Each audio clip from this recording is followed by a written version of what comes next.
One has truly stated that politics is the art of looking for trouble, finding it whether it exists or not, and this is what the early civilization kept the concept of ideal politics alive by giving it temporal and spiritual interpretation. With that, hello everyone, this is Anushka Shah from Parul Institute of Law, Vadodara, Gujarat, pursuing BBA LLB in second year. Now, the politics that we practice today is a politics without any soul. That is, it is a preserved politics, it's an anti-politics, and in the end, it's an impossible politics. More fundamentally, what do I mean by the word soul?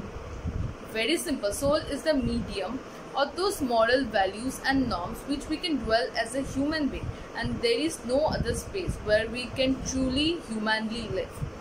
In contrast to that, Aristotle once stated that the soul is not only the form of an animal body, but it lies in all the manners of things we do.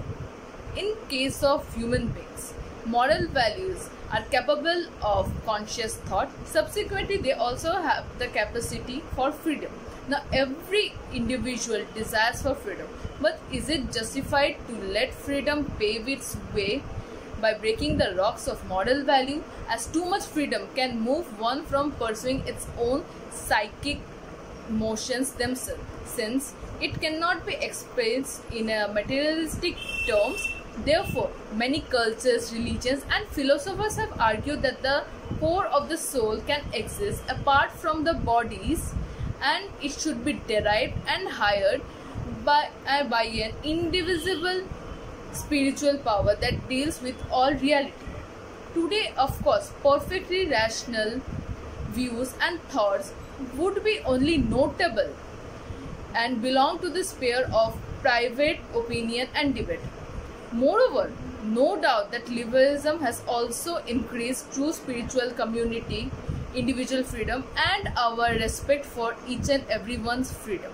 But sadly, in reality, it has swallowed the lifespan of an ideal politics and leaned towards materialism.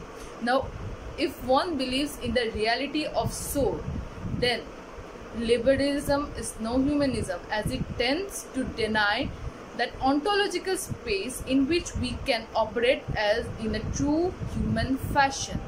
In doing so, it has appealed to subhuman or post-human space where it is going to be in operation or it's going to be play very soon.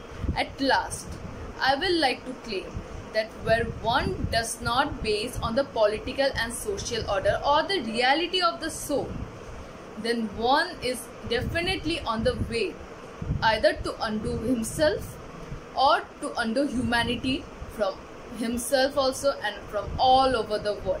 Thanks so much.